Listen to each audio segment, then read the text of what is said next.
Radio 2M. Faites entrer l'invité. Avec Fathia El-Aouni. Bonjour, intelligence artificielle, production audiovisuelle et numérique au Maroc, les effets d'un bouleversement technologique. C'est le titre d'une étude inédite, la première en son genre au Maroc, sur l'impact de l'intelligence artificielle dans les médias. Elle a été publiée par la HACA, la Haute Autorité de la Communication Audiovisuelle, et sous la direction de Nargis Raï, la présidente du groupe de travail Régulation et médias numériques et membre du CSCA. Cette étude est des plus pertinentes. Pourquoi ? Parce qu'on comprend la transformation que nous traversons grâce ou à cause des nouvelles technologies. Certains sont pour, d'autres contre, mais dans les faits, force est de constater que l'intelligence artificielle est en train de bouleverser notre vie. Nargis Raï est mon invité aujourd'hui. Bonjour. Bonjour, Fathia El-Aouni. Bonjour, comment allez-vous ? Merci d'avoir accepté notre invitation.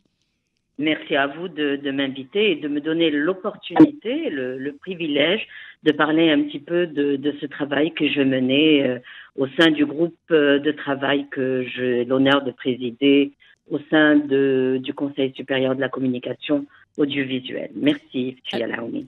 Nargis, l'étude a été rendue publique la semaine dernière et il y a plusieurs enseignements à tirer. Mais tout d'abord, est-ce que vous pouvez nous dire quel était pour vous l'objectif d'une telle enquête et comment elle a été menée, cette enquête ?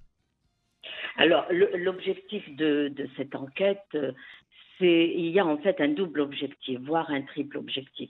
Il s'agit de procéder à une évaluation, un état des lieux, et surtout, il a fallu mesurer le degré de préparation des professionnels des médias audiovisuels, des publicitaires, des contenus numériques, leur degré de préparation à cette déferlante qu'est aujourd'hui l'intelligence artificielle. Pour nous, il était important de sortir de cette question du gadget, l'intelligence artificielle vue de loin comme un gadget, et nous poser des questions, de vraies questions, si j'ose dire.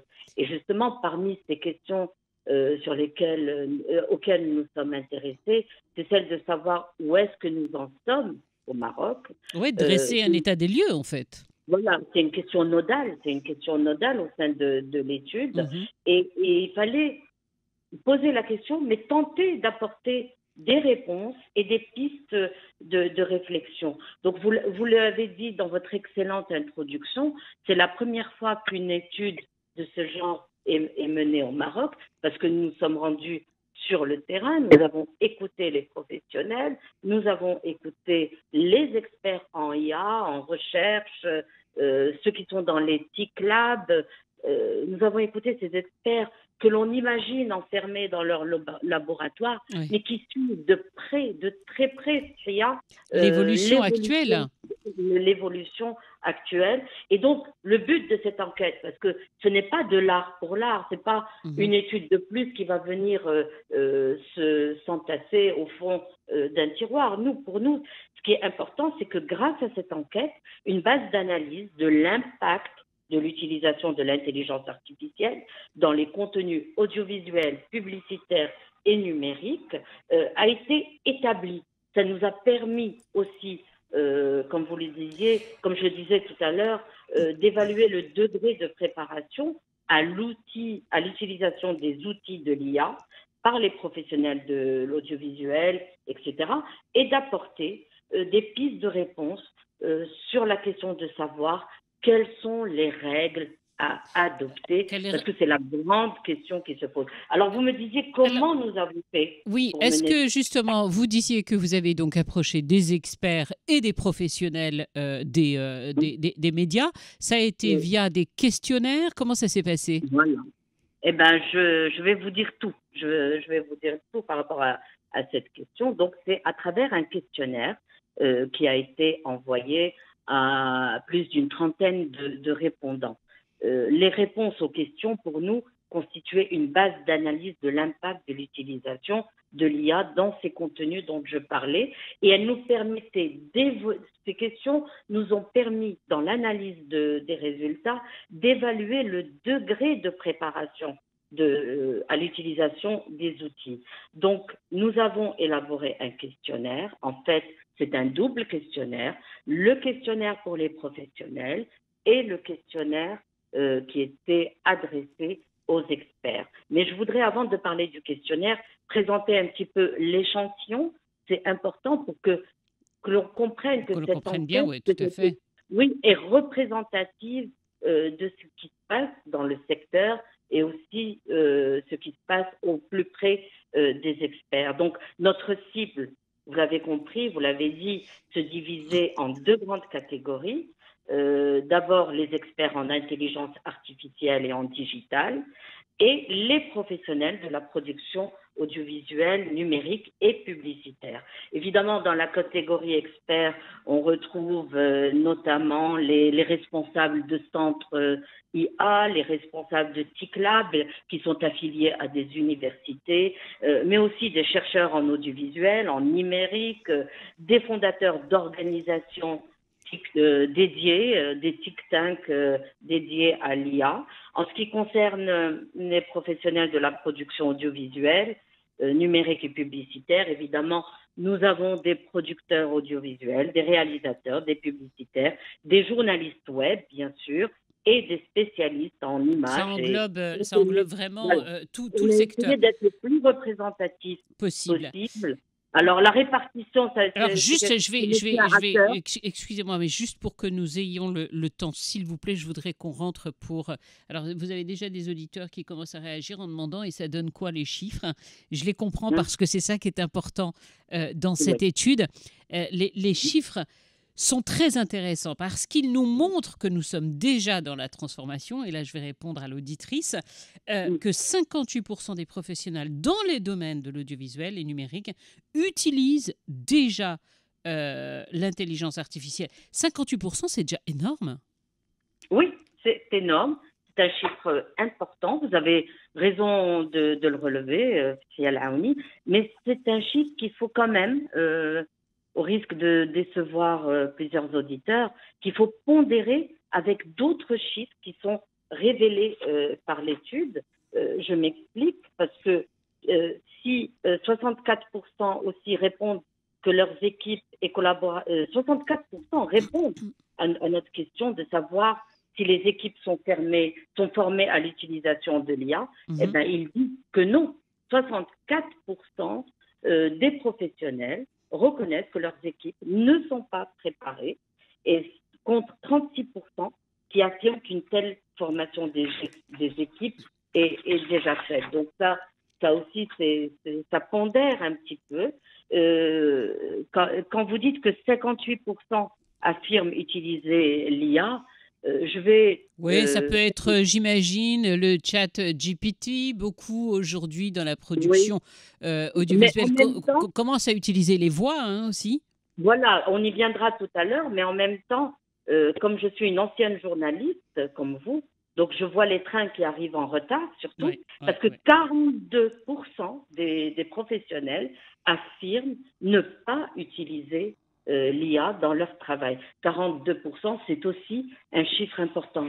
C'est ne faut pas perdre de vue. Oui, tout à fait. Autre chiffre important qui apparaît dans cette étude, à la question posée aux producteurs audiovisuels et numériques, publicitaires également, de savoir si l'intelligence artificielle transforme leur secteur d'activité. Là, le chiffre est encore beaucoup plus important puisque là, 67% ont répondu oui, contre 33 qui affirment que non. Ça, c'est un chiffre qui surprend. Pourquoi? Parce que ça démontrerait, selon votre enquête, que tout le monde est bien conscient que ça va nous faciliter la vie. De quelle manière, on ne le sait pas. Mais 67%, près de 70% aujourd'hui, sont convaincus que les nouvelles technologies peuvent vraiment nous aider dans notre travail. Voilà, vous avez bien résumé la situation, Tielaouni. En tout cas, 67%, c'est un chiffre qui donne à réfléchir. Il donne à réfléchir et qu'il faut aussi contextualiser dans l'ensemble des questions qui ont été posées. Parce qu'il y a une sorte de, de perception à double palier. chez ces professionnels de l'audiovisuel. Ils ont une perception de l'IA à double palier. Je m'explique. Pour eux, c'est un outil nécessaire pour le développement des industries créatives, numériques, auxquelles ces secteurs ne peuvent faire l'économie. Ça, je crois que tout le monde l'a compris. Mais en même temps, selon les chiffres révélés par notre enquête, la majorité de ces mêmes professionnels réclament du temps pour mieux comprendre l'outil intelligence artificielle. Donc oui, y aller, mais en même temps, prendre le temps de comprendre. Et en même temps, ils vous disent, on sait que ça va aller très vite. On sait qu'on risque d'être dépassé. Donc, aidez-nous à comprendre. Et ça, c'est l'un des grands enseignements de cette enquête, parce que les professionnels des médias, les professionnels audiovisuels demandent, réclament, préconisent de vraies formations sur la question. Mais qui n'existent pas. Quoi, alors, on avait reçu un invité, je vais me faire taper sur les doigts, moi. On avait reçu un invité qui nous avait parlé justement de formations qui existaient déjà au Maroc, mais elles sont tellement minimes et on en aurait en réalité tous besoin, quoi. Moi, la première, non seulement parce que c'est passionnant, aussi parce qu'il est évident que ça va nous faciliter la tâche. 77% des professionnels que vous avez interrogés disent que l'impact de l'intelligence artificielle sur les productions audiovisuelles au Maroc est jugé positif. Est-ce que, Nargis El-Rai, vous avez noté une différence justement entre les réponses que vous ont apportées les experts et les réponses des professionnels où il s'est à peu près aligné? Alors, avant de répondre à votre question, je voudrais revenir d'un mot sur ce que vous venez de dire, sur l'impact de l'IA sur les productions audiovisuelles au Maroc, cet impact est jugé positif par 77% des professionnels. Et je voudrais juste dire d'un mot que cette perception positive de l'impact de l'IA doit nous montrer justement le chemin. Parce que tous savent qu'il y aura une nouvelle façon de faire de l'audiovisuel, qu'en tout cas, ça va faciliter la tâche pour peu que l'on fasse de l'intelligence artificielle une alliée et un outil maîtrisable. Alors, pour répondre à votre question, c'est vrai que le questionnaire était différent entre celui envoyé aux spécialistes de l'audiovisuel, publicité et numérique, et les experts. Mais il faut retenir deux points, c'est que experts et professionnels se rejoignent quand ils parlent des atouts de l'IA et des inquiétudes qu'elle suscite. Ça, c'est vraiment des réponses qui se rejoignent complètement. Ils se rejoignent aussi sur une autre question, c'est qu'ils ont une même convergence de vue sur la question de l'éthique. L'éthique interpelle les deux catégories de notre questionnaire et je crois que ça, c'était important. Autre point, aussi bien les experts que les professionnels vous disent à peu près la même chose. Mieux appréhender l'intelligence artificielle. Ça, c'est quelque chose qui est au centre de la réflexion des deux catégories.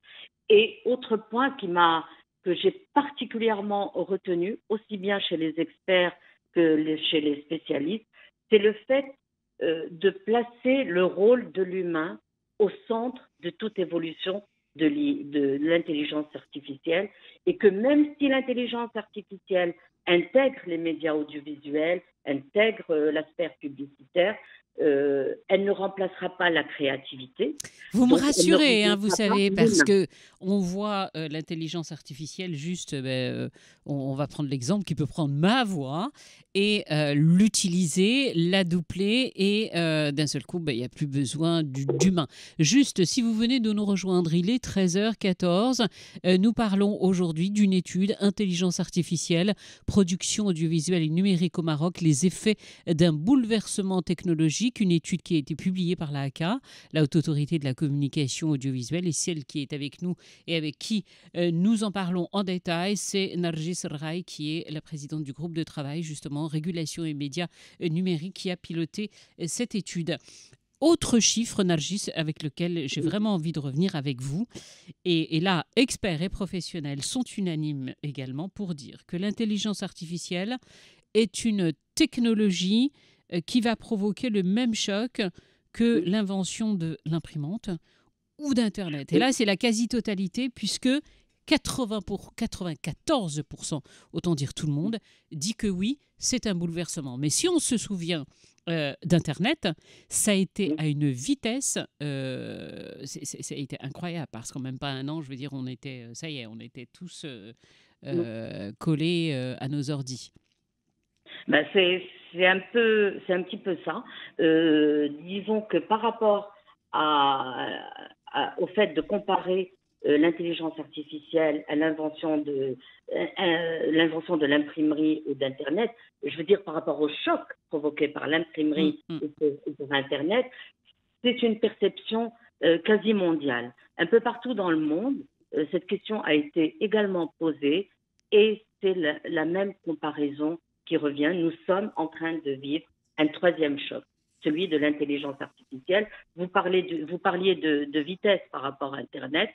Avec l'intelligence artificielle, aujourd'hui, c'est déjà hier.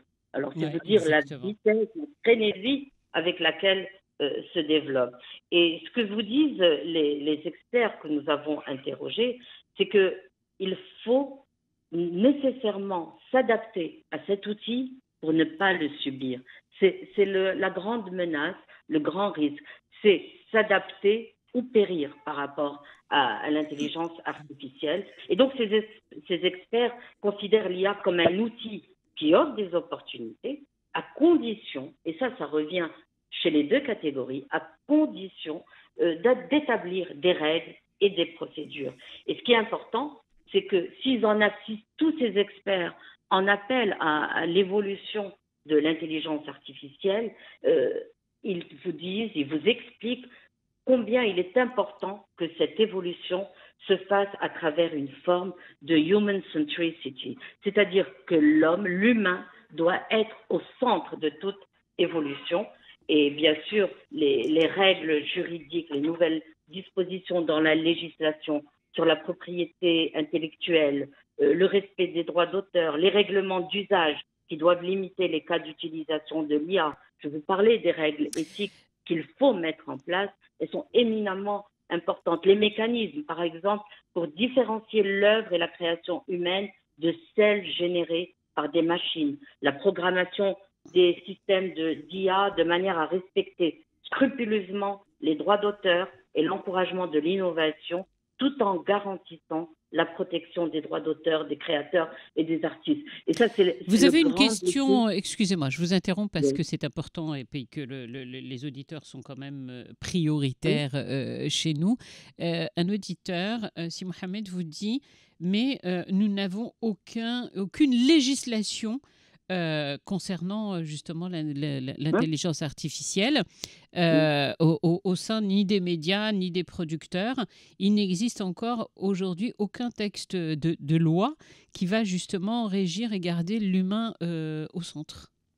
Oui, alors ça fait partie des recommandations que nous avons établies, mais auparavant, et votre auditeur, c'est Mohamed, a bien raison de le relever et de s'en inquiéter. Le Maroc vient de présenter, aux côtés des États-Unis, la première résolution onusienne sur l'intelligence artificielle. Ça s'est fait il y a quelques jours. C'est pour vous dire combien notre pays est mobilisé et se préoccupe de cette question.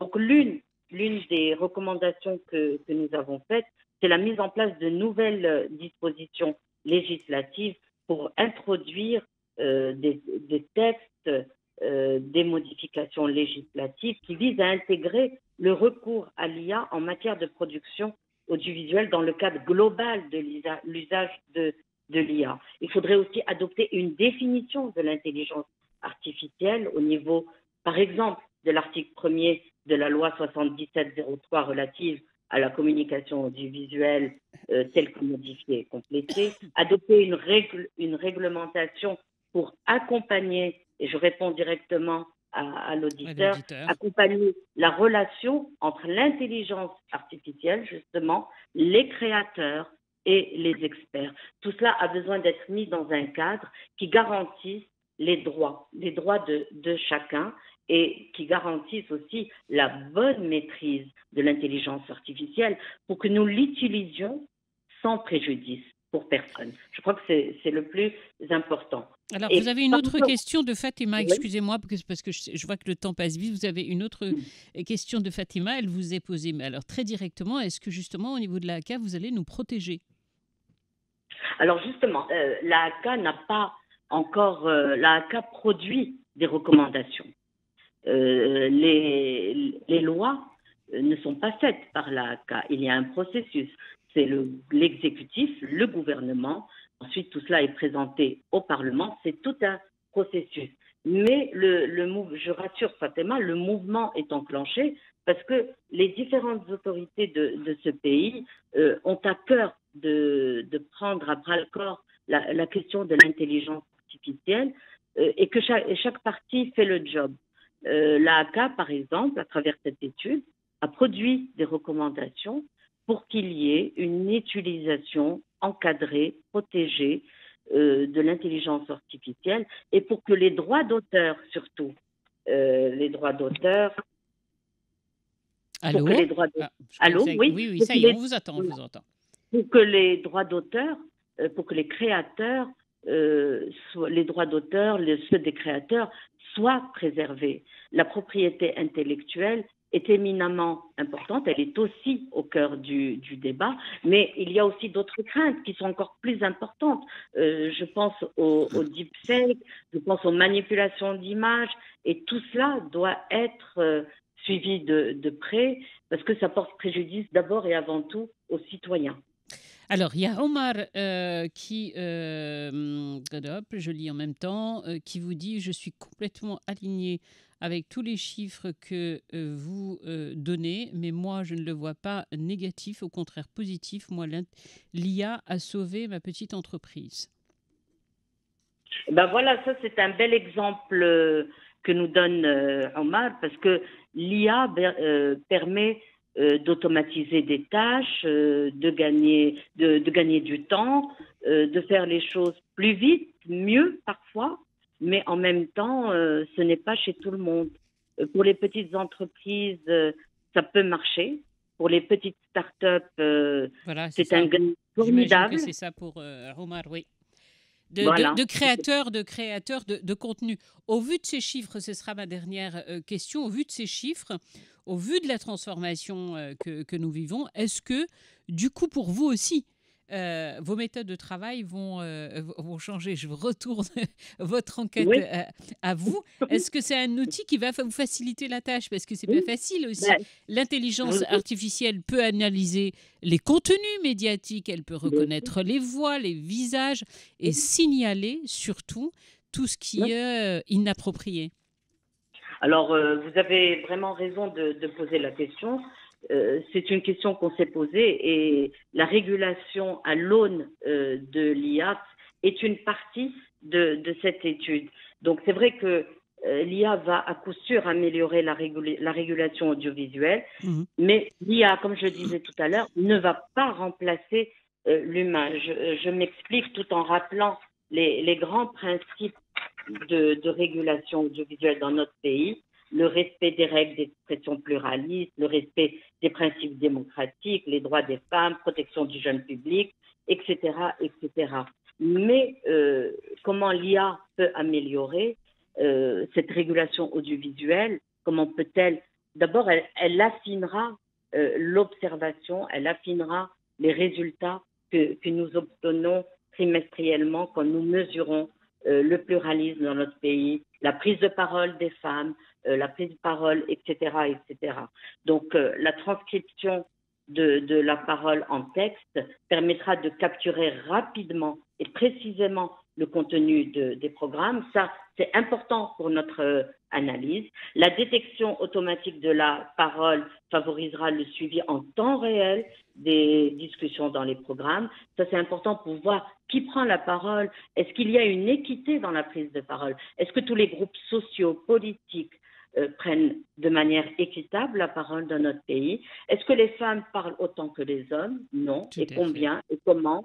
Ça, on va l'affiner de manière encore plus précise plus fine grâce à l'outil de l'intelligence artificielle.